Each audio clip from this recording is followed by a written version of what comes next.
मनसेच्या पाडवा मेळाव्यासंदर्भातली। मुंबईमध्ये आज मनसेचा गुढीपाडवा मेळावा आहे आणि ठाकरे बंधूंच्या युतीनंतरचा हा पहिला मेळावा आहे।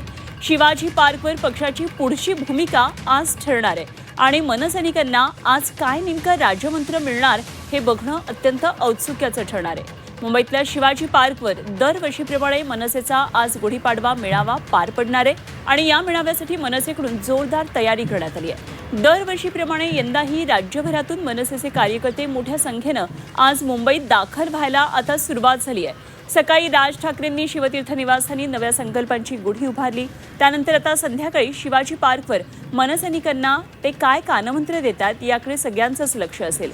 महापालिका निवडणुकीमध्ये ठाकरे बंधूंच्या राजकीय युतीनंतर हा पहिलाच गुढीपाडवा मेळावा असल्यामुळे या युतीवर राज ठाकरे काय भाष्य करणार याकडेही लक्ष असेल। तर संध्याकाळी 6 वाजता मेळाव्याला सुरुवात होणार आहे।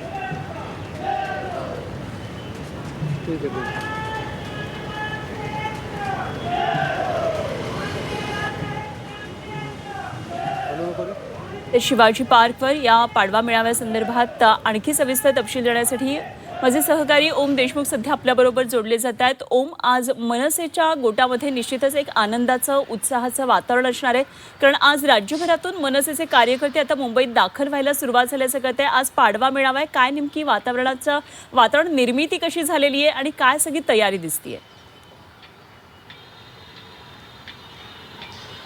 अनुपमा, निश्चितच राज ठाकरे आणि शिवाजी पार्क हे एक वेगळे समीकरण गेल्या काही वर्षांमध्ये महाराष्ट्रानं पाहिलं।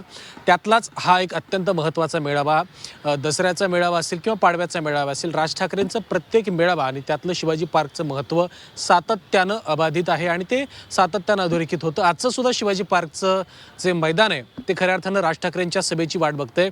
आज संध्याकाळी राज ठाकरे गुढीपाडवा मेळाव्याच्या निमित्तानं महाराष्ट्रातल्या तमाम जनतेसोबत संवाद साधणार आहेत। महाराष्ट्रातल्या त्यांच्या मनसैनिकांची सुद्धा मोठी संख्येनं या ठिकाणी उपस्थिती असणार आहे। आपण पाहतोय की कशा पद्धतीनं या मैदानावरची ही सगळी तयारी जवळपास आता पूर्ण झालेली आहे।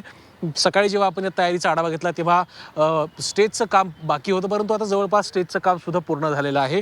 एकंदरच राज्याच्या राजकारणातली गेल्या काही दिवसातली समीकरणं असतील किंवा महापालिका निवडणुकीच्या नंतर निर्माण झालेली राजकीय समीकरणं असतील, राजकीय घटना असतील, त्यातले नवे संदर्भ असतील, या सगळ्या गोष्टी लक्षात घेतल्या तर राज ठाकरेंचा आजचा हा मेळावा अनेक अर्थांनी महत्त्वाचा ठरतोय।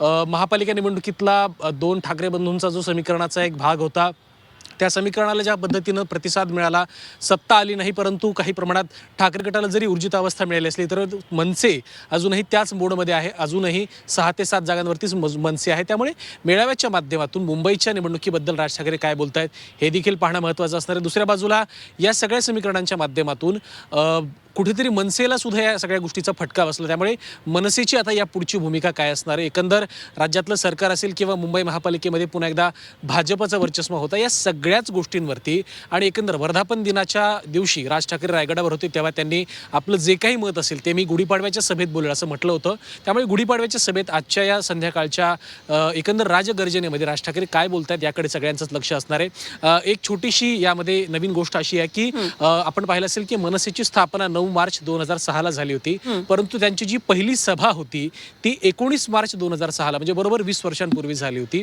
त्यामुळे आज या 20 वर्षांनंतरच्या त्याच तारखेच्या सभेमध्ये राज ठाकरे पक्षाच्या 20 वर्षांच्या वाटचाली संदर्भात, पक्षाला ज्या पद्धतीचे चढउतार आलेले आहेत आणि या सगळ्याच अनुषंगानं पक्षाच्या पुढच्या वाटचाली संदर्भात नेमकं मनसैनिकांना काय कानमंत्र देत आहेत यावर अनेक गणित अवलंबून असतील आणि यावर खऱ्या अर्थानं मनसेचं सुद्धा भवितव्य अवलंबून असणार आहे। अगदी ओम, आणि जसं तुम्ही सांगितलं की एक खरं तर आजचा दिवस हा एक भावनिक रित्या सुद्धा अत्यंत महत्त्वाचा मनसेसाठी असणार आहे। ओम, धन्यवाद दिलेल्या या सगळ्या सविस्तर माहितीसाठी। वेळोवेळी जोडले जाऊ, आणखी माहिती आपल्याकडून जाणून घेत राहू। तुर्तास धन्यवाद।